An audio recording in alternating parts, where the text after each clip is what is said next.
1957-58 കാലഘട്ടത്തിലെ കേരളത്തിലെ മലയോര മേഖലയിലെ കുടിയേറ്റ കർഷകരുടെ ജീവിതം പശ്ചാത്തലമാക്കി അവതരിപ്പിക്കുന്ന ചിത്രമാണ് പള്ളിച്ചട്ടമ്പി. സിനിമയുടെ ചിത്രീകരണം ആരംഭിച്ചു. Queen, Jana Gana Mana, Malayali from India എന്നീ ചിത്രങ്ങൾക്ക് ശേഷം ഡിജോ ജോസ് ആന്റണി സംവിധാനം ചെയ്യുന്ന ചിത്രമാണിത്. ടൊവിനോ തോമസ് ആണ് നായകനാകുന്നത്. ഡ്രാഗൺ സിനിമയിലൂടെ പ്രേക്ഷക ശ്രദ്ധ നേടിയ കയാദു ലാഹോറാണ് ഈ ചിത്രത്തിലെ നായിക. നരിവേട്ട എന്ന ചിത്രത്തിന് ശേഷം ടൊവിനോ തോമസ് അഭിനയിക്കുന്ന ചിത്രം കൂടിയാണ് പള്ളിച്ചട്ടമ്പി. ഒരു മലയോര ഗ്രാമത്തിൽ അരങ്ങേറുന്ന സംഭവങ്ങളാണ് വിശാലമായ ക്യാൻവാസിൽ എത്തുന്നത്. ബിഗ് ബജറ്റിൽ എത്തുന്ന ചിത്രത്തിൽ നിരവധി അഭിനേതാക്കൾ പങ്കാളികളാകുന്നുണ്ട്. കലാസംവിധാനത്തിന് ഒരുപാട് പ്രാധാന്യമുള്ള ചിത്രം കൂടിയാണ് പള്ളിച്ചട്ടമ്പി. പ്രശസ്ത കലാസംവിധായകനായ ദിലീപ് നാഥാണ് ഈ ചിത്രത്തിനായി കലാസംവിധാനം നിർവഹിക്കുന്നത്.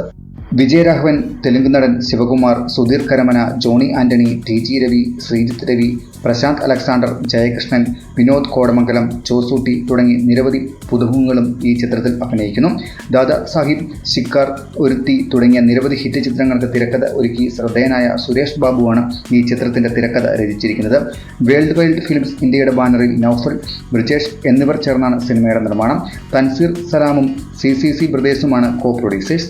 ചിത്രത്തിന്റെ സംഗീതം നിർവഹിക്കുന്നത് ജോക്സ് ബിജോയിയാണ്. ഛായാഗ്രഹണം ടിജോ ടോമിയും എഡിറ്റിംഗ് ശ്രീകാന്ത് സാരംഗും നിർവഹിക്കുന്നു. കാഞ്ഞാർ, പൈനാവ്, മൂനമറ്റം തുടങ്ങി ഇടുക്കി ജില്ലയിലെ വിവിധ പ്രദേശങ്ങളിലായാണ് ഈ ചിത്രത്തിന്റെ ചിത്രീകരണം പൂർത്തിയാക്കുക. കയാഡു ലാഹോർ അഭിനയിക്കുന്ന മൂന്നാമത്തെ ചിത്രം കൂടിയാണ് പള്ളിച്ചട്ടമ്പി. 19-ാം നൂറ്റാണ്ട് എന്ന ചിത്രത്തിലൂടെയാണ് കയാഡു ലാഹോർ മലയാളത്തിൽ ആദ്യമായി അഭിനയിച്ചത്.